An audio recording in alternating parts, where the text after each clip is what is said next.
네, 안녕하세요. 오늘 얘기할 것은 했던 얘기예요. 옛날에 했던 얘기인데, 이제 제가 이제 막 얘기를 하고 뭐 더 할 얘기도 없고, 더 할 얘기도 없고, 그래서 다른 사람들은 무슨 말을 했나 막 이렇게 찾아봤어요. 제가 뭐 책 읽기도 싫어하고, 옛날부터 안 읽었던 뭐 책을 읽기도 뭐하고, 그래서 뭐 쉬운 게 이제 유튜브에서 이제 다른 사람들이 뭐 이렇게 얘기한 걸 이제 계속 봤죠.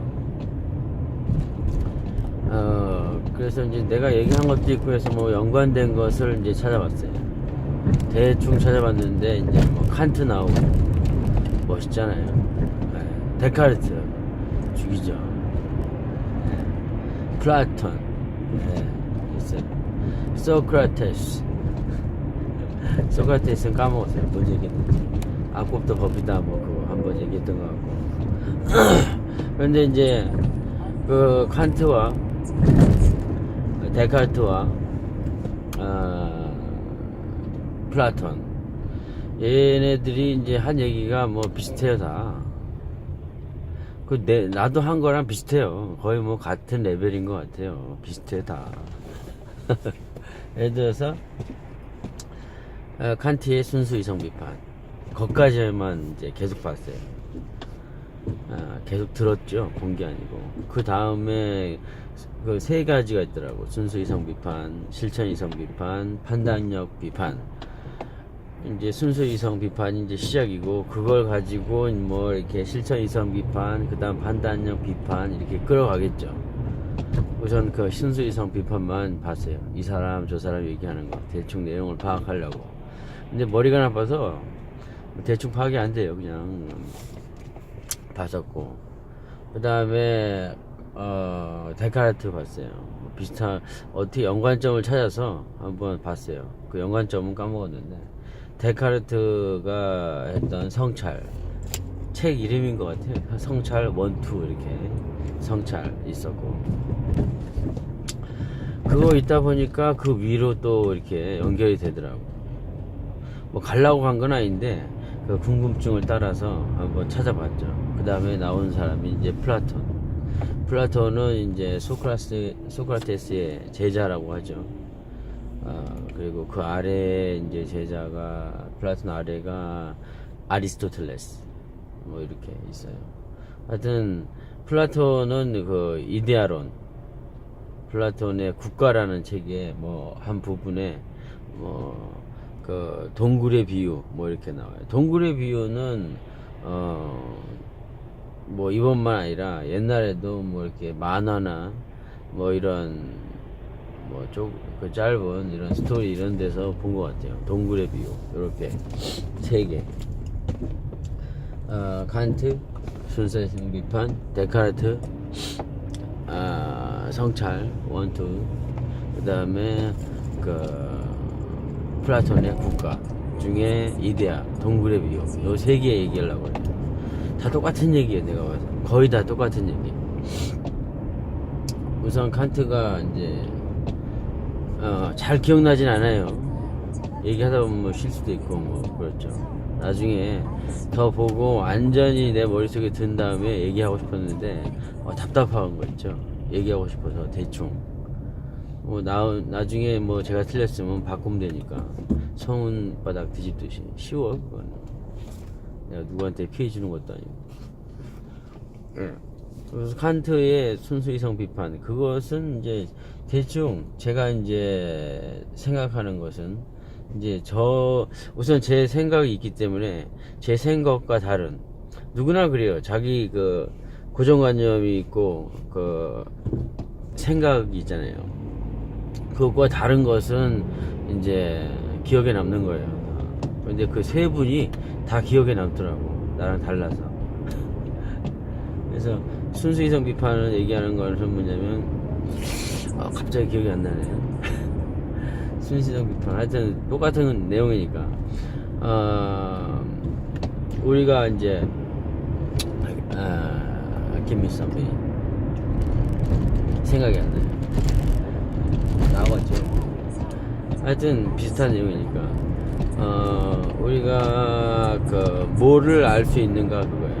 그 인식론과 같은 거예요. 그 사람은 이제 선험적, 두 가지 포인트가 있구나. 선험적 판단과 경험적 판단, 이게 나왔어요. 인상 깊었죠. 내 생각과 다르니까. 그 다음에 코페르니쿠스적 전회, 뭐 말도 어려워요. 하여튼 요 두 가지에 대해서 이제 기억이 남아요. 그런데 이제 그 칸트가 그런 게 있어요. 그 선험적 판단, 그 다음에 후험적 판단, 경험적 판단이죠. 그걸 얘기하는 거예요. 그럼 우리는 오감을 받아들이고 그걸 가지고 해석하는데, 판단하는데, 선험적 그 경험이 있기 때문에 그거를 이제 조합을 해서 그걸 인식을 한다. 뭐 그렇게 나와요. 선험적 경험을 한다고 나와요. 말도 안 되는 소리죠. 선험적 경험. 그냥 뭐 맞지 않으니까 그냥 쪼커를 한 장 내민 거예요, 이게. 그 중간에, 그 대충 그 어떤 설명한 사람, 그 칸트에 대해서 강의한 사람 보니까 결론적으로는 뭐 신을 믿어야 된다고 그거를 이제 말하고 싶어서 뭐 그걸 썼다고 하더라고요. 뭐 다른 시각도 많겠지만 우선 여기서 우리가 보는 것을 우리가 모든 것을 알 수 없다. 모든 것은 가짜다. 뭐 이런 거. 뭐 이런 게 포인트이기도 한데, 우선 선험적. 우리가 이제 세상을 경험하기 전에 세상을 판단할 수 있다. 뭐 이런 약간 이상한 소리죠, 이게. 경험도 안 했는데 우리가 알 수 있는 게 있다. 그게 뭐 시간과 공간이다. 요것도 쪼커를 하나 내민 거예요, 이게. 안 맞으면 그냥 아무거나 그냥 증거도 없는 걸 하나씩 내미는 거예요, 이게. 네. 아유, 얼굴이 하얗네.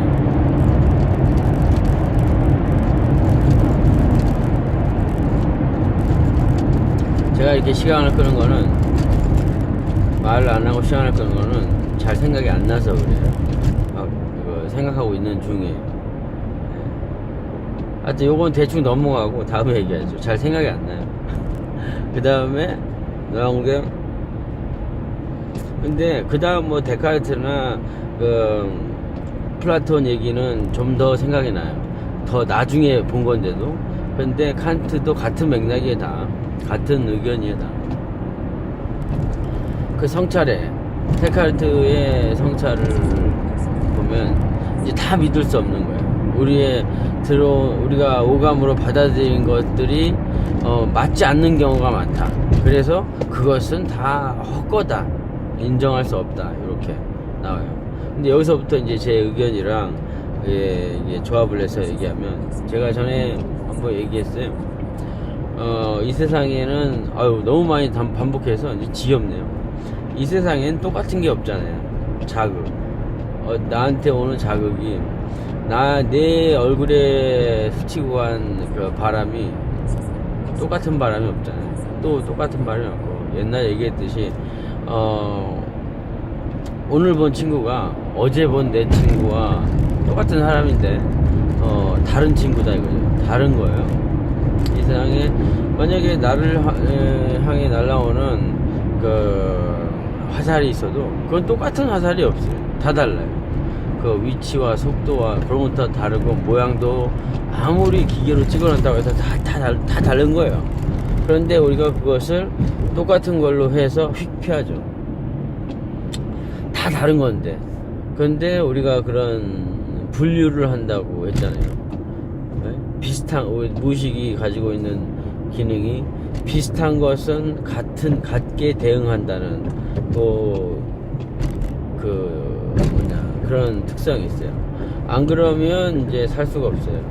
날아오는 어떤 것도, 바람조차도 이게 다 다른 거라고 감지하면 엄청난 에너지가 필요해요. 모두 피해야 돼요.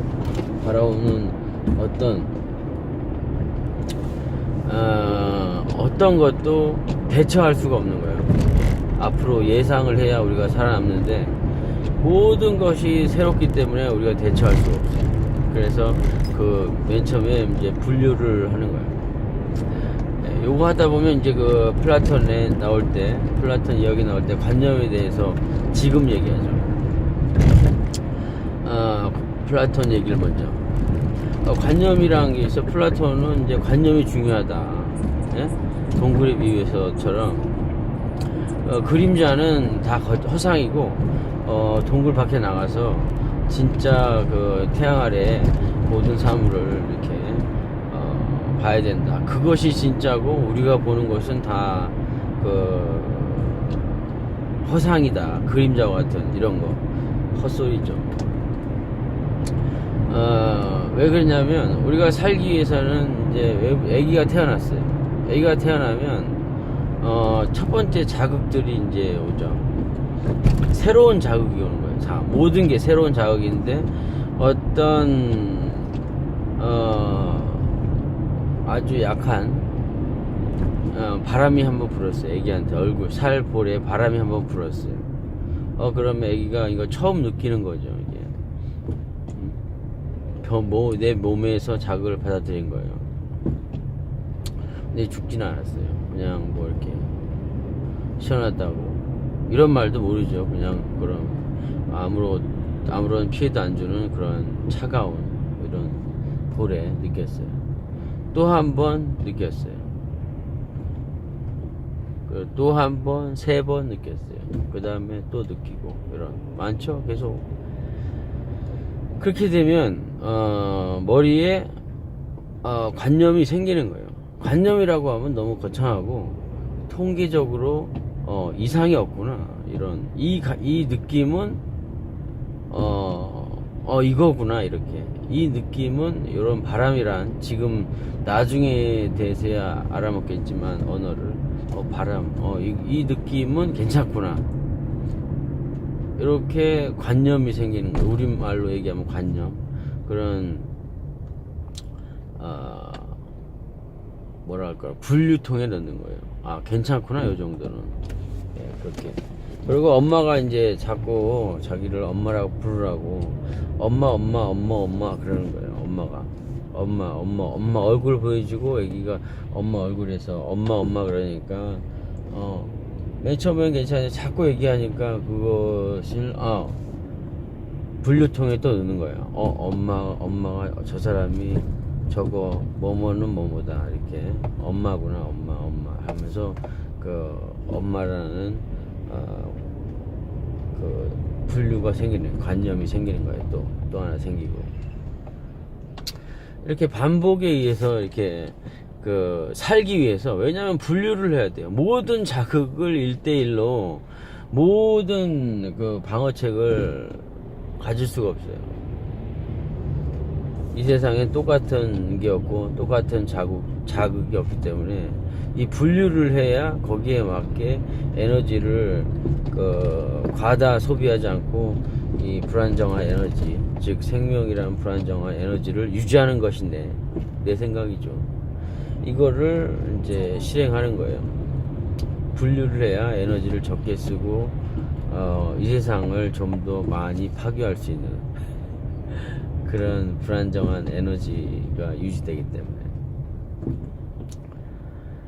그래서 이런 관념 우리가 거창하게 얘기하면 관념이라는 게 생기고 관념이라는 게 이제 동시에 하는 거예요. 생기는 것도 있지만 관념이 하나 생기면 이제 만약에 처음에 관념이 생기는 거는 이제 시간이 좀 더 필요하고 반복 횟수가 필요하고 한번 그것이 생기면 비슷한 것은 묻지도 않고 따지도 않고 그 대응책을 쓰는 거예요. 관념에 엄마라고 저런 형태는 엄마라고 관념이 생기면 묻지도 않고 따지도 않고 그냥 엄마라고 하는 거예요. 그래서 나중에 예를 들어서 책상이란 어떤 관념이 생겼어요. 우리는 수만 가지 어떤 책상의 형상을 봐도 책상이라고 알아요. 왜냐하면 관념이 생겼기 때문에 관념이라면 그런 형태들은 모두 책상이라고 하는 분류통에 들어갔기 때문에 비슷한 거는 같게 반응하는 무의식이 그냥 관념이라고 하는 책상이라고 하는 거예요. 그래서 수많은 관념이 생기면, 예를 들어서 처음에 책상에 관념을 그 고정관념, 그 정의를 아니면 분류통에 그 관념을 만들기 위해 시간이 필요했는데, 다음에는 비슷한 거 나오면 묻지도 않고 따지도 않고 무의식이 책상 이렇게 알아버려요. 관념이 생겼기 때문에, 비슷한 분류통이 생겼기 때문에 외부에서 오는 자극은 바로 그 통에 넣어버리는 거예요. 이게 에너지가 효율적으로 사용해서 그 생존을 하기 위해서 도움이 되는 행위 패턴이죠. 모든 자극은 똑같은 게 없기 때문에 이게 키포인트. 그래서 관념이 한번 생기면 나중에는 그 관념을 이용을 하면서 일처리나 자극에 대한 처리를 신속하게 해서 살아남을 수가 있는 거예요. 남들보다 더 관념이 생겨요. 또 동시에 그 생긴 관념, 한번 만들어진 관념을 순간순간 이용해서 바로 그 통에 쳐넣어서 살기도 하지만, 새로운 자극이 오면 또 관념을 만들어요. 예를 들어서 제가 이제 옛날이라면 옛날이고, 맨 처음에 양자역학을 접했을 때, 접하다 보면 거창하고 그런 것을 유튜브에서 봤을 때, 그 물리학 법칙, 내가 알고 있던 고전 물리학 법칙, 그렇다고 깊이 안다는 게 아니고 그렇다는 거죠. 그냥 적당히 할 말이 없었어요, 제가. 그런 거에 비해서는 말이 안 되는 거예요. 사람이 볼 때는 두 개고, 안 볼 때는 뭐 여러 개고, 이렇게. 이런 거는 처음 접했어요. 그러면 받아들이기 힘들어요, 그게. 그런데 그걸 자꾸 접하다 보면 양자역학의 이중설리 실험이라든가, 동시에 두 군데 존재하거나, 뭐 여러 가지, 그 정확한 단어는 제가 까먹었는데, 그런 현상들이 있다. 그러면 그런 관념이 제 분류통에 하나 더 생기는 거예요. 시간이 걸리는데, 나중에 누가 양자역학 하면 바로 그 생각이 나는 거예요. 이중설리 실험이라든가 뭐 여러 가지, 그 전자의 위상이라고 하나, 그런 왔다 갔다 하는 거, 에너지를 흡수하고 발산하면서 위치가 순식간에 바뀌는 거, 그런 거. 그건 사라졌다가, 이동이 아니라 여기서 사라졌다가 그 전위를 바꾸는 거, 전자가 위치가 사라졌다가 나타나고, 이런 것은 이제 고전 물리학에는 없는 거죠. 그런데 이런 새로운 게 관념으로 생기면 그냥 나중에는 받아들이는 거예요. 그렇게 생각하지도 않고 묻지도 않고 따지도 않고 바로 그걸 제 머리에서 이렇게 발산을 하는 거예요. 안다는 건데요. 네. 이렇게 생기죠. 이런 게 살기 위해서 분류통을 만들어서 이렇게 하는 거예요. 그래서 나중에는 그것을 이용하면서 생존해 나가는 거죠. 빨리 판단을 해야 되기 때문에, 외부 자극에서 우리가 이제 동물도 그렇고 우리가 이제 그래요. 그래서 플라톤이 동굴에 비유했을 때 그림자는 허상이고 이상이 밖에 실제로 본다는 이제 그 사람이 얘기한 플라톤은 그 관념이에요. 우리가 경험적으로서 살고자 했던 그 분류통을 우리가 만들었죠. 세상에 대처하기 위해서 철을 만들었는데, 그게 진짜고 세상은 가짜라는 거예요. 그 다를 수도 있는 거, 틀릴 수도 있어요. 왜냐하면 틀릴 수가 있는 게 아니라 제가 말을 잘못했는데 다 틀린 거예요. 그래서 동굴의 그림자가 진짜고 그림자가 가짜고 그런 게 아니라, 그 그림자는 플라톤의 동굴에 비유해 그림자는 우리의 분류통인 거예요. 우리가 살기 위해서 생존을 위해서 만드는 분류통이지, 그게 가짜가 아니라는 거죠. 우리를 생존하게끔 만들어준 우리의 생존 법칙이라는 거예요. 그건 가짜고, 우리가 그 만들어기, 그 외부의 자극은 가짜고, 우리가 외부의 자극에 대처하기 위해서 만들어진 그 분류통, 비슷한 거는 각게 이렇게 같이 묶어 놓은 분류통이 그게 진짜라고. 관념이 진짜고, 관념이 먼저 있었기 때문에 우리가 이 세상 이 허상들을 이렇게 대처하면서 산다. 그거는 이게 아전인수고, 이게 그 앞뒤가 바뀐 거예요. 관념은 중요하죠. 살기 위해서. 관념이라는 우리의 이제 분류통이고, 외부 자극, 그 플라톤식대로 얘기하면 그 벽에 있는 것들이 분류통인데, 살기 위해서 그렇게 한 거예요. 그게 가짜가 아니라 우리의 가장 중요한 무기인 거죠. 가짜가 아니라, 예? 거꾸로 얘기하는 거예요. 관념이 먼저 있었고, 예? 저 세상에, 우리가 이 세상에 플라톤식으로 이제 생각나는 게, 우리가 이 세상에 오기 전에 이 관념인 것은 우리가 그 신의 경지에 있다가 일로 이제 세상에 떨어졌는데, 그 세상에 있던 완벽한 이제 그런 것들이 이제 관념 속에 남아서, 그게 언뜻 기억이 나서 이 세상을 그렇게 인식하면서 이렇게 헛소리죠. 그거는 좀 말 안 되면 그냥 신을 불러와요. 칸트도 그러고, 데카르트도 그러고, 플라톤도 그러고, 조금 그 모자이크가 안 맞으면 그 조커를 써요. 하나 해가지고 신이라고 그냥 다 얘기하는 거예요. 맞지 않으면. 그런 거예요. 플라톤의 동굴의 비유는 그 그림자가 이제 가짜가 아니라 우리가 생존을 위해서 만들어낸 그 분류 방식인 거예요. 외부 자극을 빠른 속도로 우리가 인식하기 위해서 비슷한 것은 같게 생각하는, 같게 대응하는 우리의 무의식의 기능인 거죠. 그림자가 우리를 살게 한 거예요. 그 분류하지 않으면 우리는 외부 자극에 적당히 대처하지 못해요. 항상 공포 속에 살아야 되고, 똑같은 게 없기 때문에 항상 공포 속에 살아야 되는 거예요. 어떤 자극도 어떤 위협도 새로운 거기 때문에. 근데 우리는 위협을 분류해서 저건 위험스럽지 않고, 이렇게 예를 들어서 이거 갑자기 생각한 건데, 사과나무 아래 있다가 사과가 떨어졌는데 맞았어. 네, 어깨에 떨어져서 맞았어.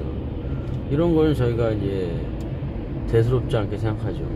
우리가 관념 속에, 우리가 경험 속에 이런 것들은 우연이라는 걸 우리가 대충 알죠. 사과가 나를 공격한다고 생각하진 않잖아요. 이런 관념 속에, 이런 분류통 속에 이런 법칙이 있잖아요. 고정관념이 생겼잖아요. 우리가 만든 거예요, 경험으로. 그렇기 때문에 어떤 사과나무 위에서 사과가 떨어질까, 맞아서 내가 죽을 수 있다는 그런 공포에 쌓이진 않아요. 저 사과가 나를 공격한다고. 우리가 이제 그러진 않잖아요. 그렇기 때문에 그 플라톤은 잘못 생각한 거죠. 그림자는 우리를 살게 한 분류통이고, 우리가 이렇게 고정관념이 먼저 우리가 저 세상 신의 세계에 있을 때 우리가 이렇게 접했던 그런 거라는 헛소리는 웃긴 소리죠.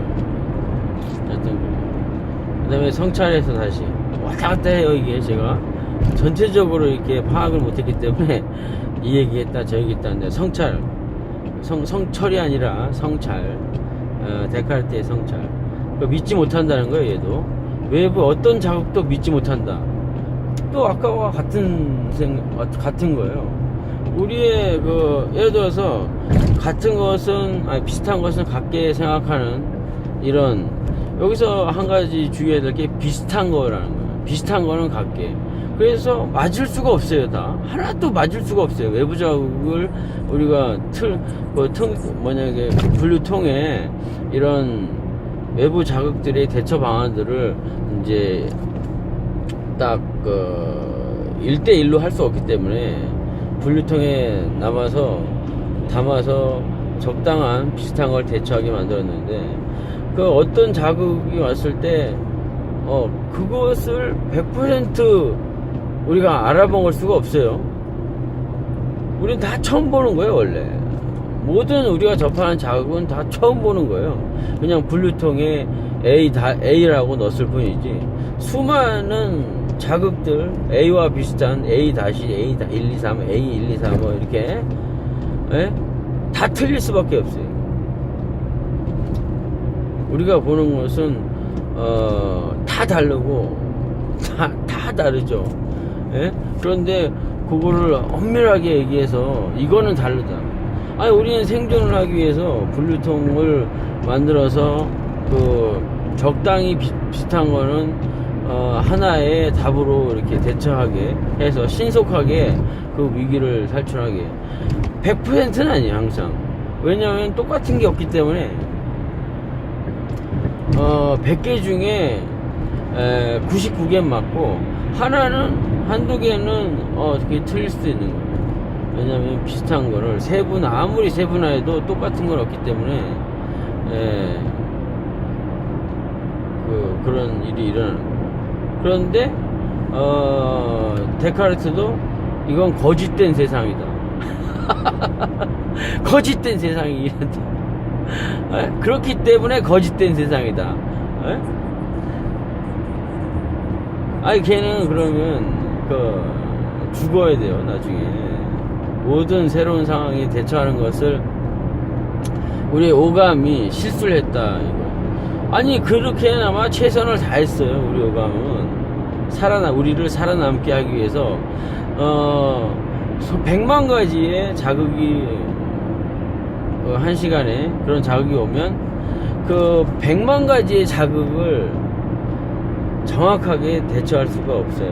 그러면 생명체가 생명을 부지할 수가 없어요. 그래서 그것을 분류를 해서 단순화해서 대응을 해서 우리 생명을 연장한 거예요. 그런데 이 세상은 거짓이다고. 웃긴 거예요. 웃긴 거. 이 세상은 거짓이다고. 우리 오감이 틀릴 수 있는 뭐 그런 거는 믿을 수가 없다고. 아니, 그래서 동굴에 구덩이에서 이렇게 파줬더니 집 내놓으라고. 그런 완전히 뭐라고 할까, 양아치죠, 양아치. 우리를 살게 해준 우리의 그림자나 우리를 살게 해준 그런 이 분류통이라고 하니까 참 무식해 보이네요. 좀 멋진 걸로 얘기하면 좋은데, 제가 능력이 없어서 그런 것을 거짓이다고, 이런 건 믿지 말아야 된다고 이렇게 얘기하는 것은 완전히 날강도예요, 날강도. 그런 것이 없었다면 오감이 자극을 우리의 의식과 무의식이 그렇게 분류를 해서 통합을 하지 않았다면 우리 죽었을 거예요. 그런데 그것을 거짓이라고. 거짓이 그 거짓이 아니잖아요. 거짓이 없고 참이 어디 있어요. 하여튼 데카르트가 다 거짓이야, 아무것도 못 믿어요.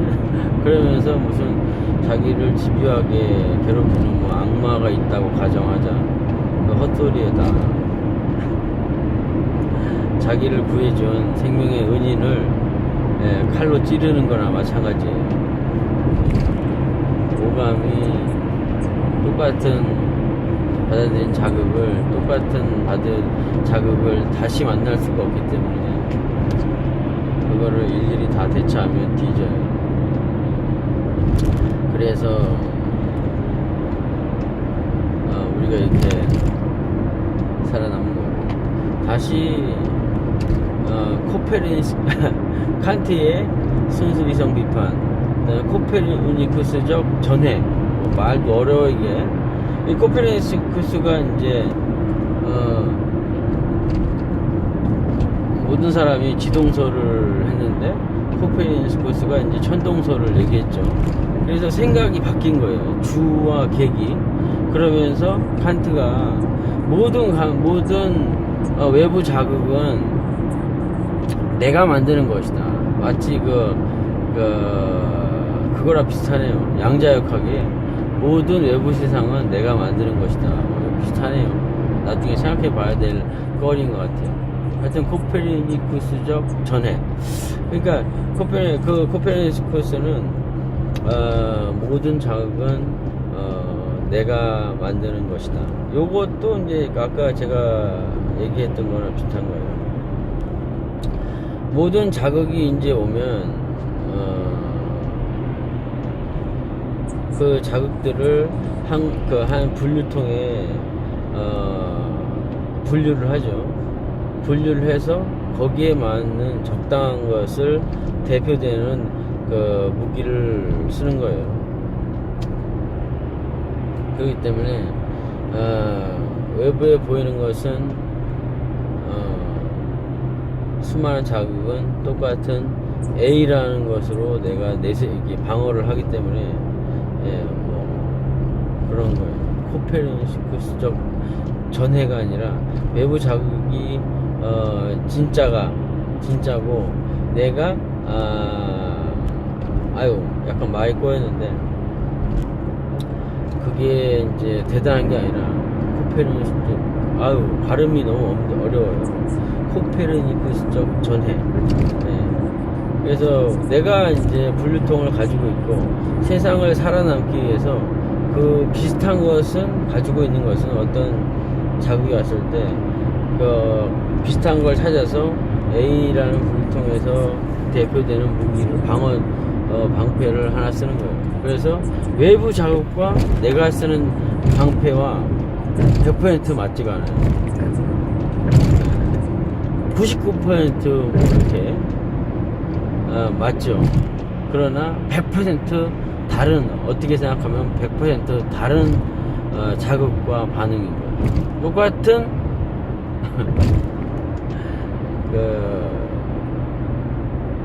100% 적합한 나의 방패를 내밀 수가 없는 거예요. 왜냐하면 자극이 다 다르기 때문에 그것을 대표해서 한 가지 무기를 내가 쓰기 때문에 모든 것은 이제 나의 관념에서 내가 살기 위해서 만들어진 그 방패를 비슷한 것에 하나하나 꺼내서 이제 방어를 하는 거죠. 그래서 요거는 내가 만든 방어예요. 그래서 모든 나의 판단은 내가 만드는 거죠. 뭐라고 할 수 있죠. 외부 자극을 그대로 받아들인 게 아니라 그 자극을 이제